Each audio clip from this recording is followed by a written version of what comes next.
Évangile selon Marc, chapitre 5.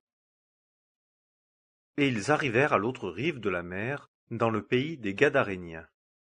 Et aussitôt, comme ils sortaient de la nacelle, un homme possédé d'un esprit immonde, et qui avait sa demeure dans les sépulcres, sortant des sépulcres, le rencontra. Et personne ne pouvait le lier, pas même avec des chaînes, car souvent, quand il avait été lié de fers aux pieds et de chaînes, il avait rompu les chaînes et mis les fers en pièces, et personne ne pouvait le dompter. Et il était continuellement, de nuit et de jour, dans les sépulcres et dans les montagnes, criant et se meurtrissant avec des pierres. Et voyant Jésus de loin, il courut et se prosterna devant lui. Et criant avec une voix forte, il dit: Qu'y a-t-il entre moi et toi, Jésus, fils du Dieu Très-Haut? Je t'adjure par Dieu, ne me tourmente pas. Car il lui disait: Sors de cet homme, esprit immonde. Et il lui demanda: Quel est ton nom? Et il lui dit: J'ai nom Légion, car nous sommes plusieurs. Et il le priait instamment pour qu'il ne les envoyât pas hors du pays. Et il y avait là, vers la montagne, un grand troupeau de pourceaux qui paissaient, et ils le prièrent, disant: Envoie-nous dans les pourceaux, afin que nous entrions en eux. Et aussitôt Jésus le leur permit. Et les esprits immondes, sortant, entrèrent dans les pourceaux, et le troupeau se rua du haut de la côte dans la mer. Or ils étaient environ 2000. Et ils furent étouffés dans la mer. Et ceux qui les paissaient s'enfuirent, et portèrent la nouvelle dans la ville et dans les campagnes. Et ils sortirent pour voir ce qui était arrivé, et ils viennent vers Jésus, et voient le démoniaque, assis, vêtu et dans son bon sens, celui qui avait légion. Et ils eurent peur. Et ceux qui avaient vu ce qui s'était passé leur racontèrent ce qui était arrivé au démoniaque et ce qui concernait les pourceaux. Et ils se mirent à le prier de s'en aller de leur territoire. Et comme il montait dans la nacelle, celui qui avait été démoniaque le pria de permettre qu'il fût avec lui. Et il ne le lui permit pas, mais lui dit: Va dans ta maison, vers les tiens, et raconte-leur tout ce que le Seigneur t'a fait, et comment il a usé de miséricorde envers toi. Et il s'en alla, et se mit à publier en Décapolis tout ce que Jésus lui avait fait.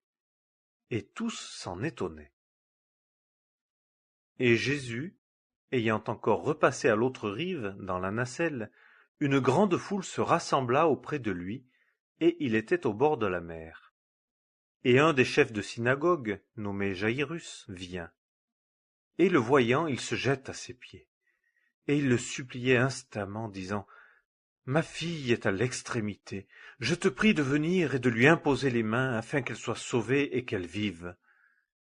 Et il s'en alla avec lui, et une grande foule le suivit, et elle le pressait. Et une femme qui avait une perte de sang depuis 12 ans, et qui avait beaucoup souffert d'un grand nombre de médecins, et avait dépensé tout son bien et n'en avait retiré aucun profit, mais plutôt allait en empirant, ayant ouï parler de Jésus, vint dans la foule par derrière, et toucha son vêtement.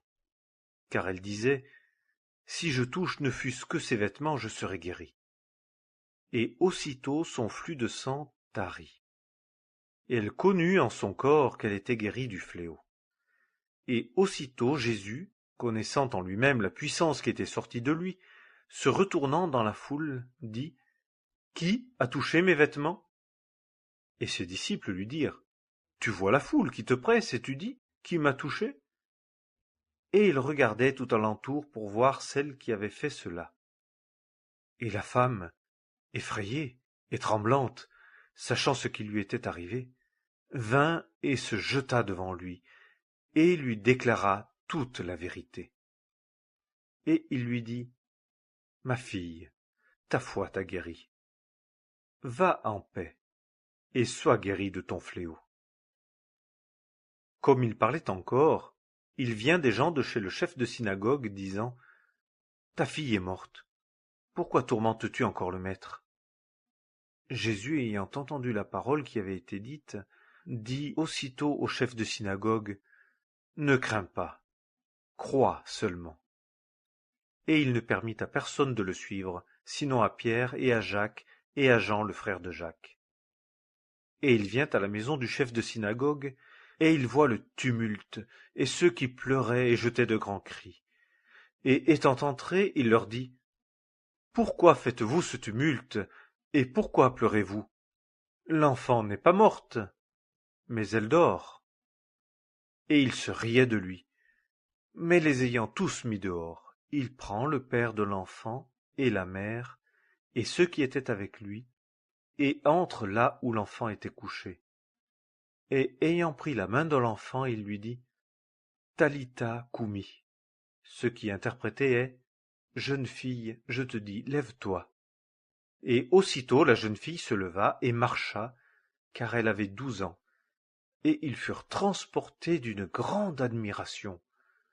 Et il leur enjoignit fort que personne ne le sût, et il dit qu'on lui donnât à manger.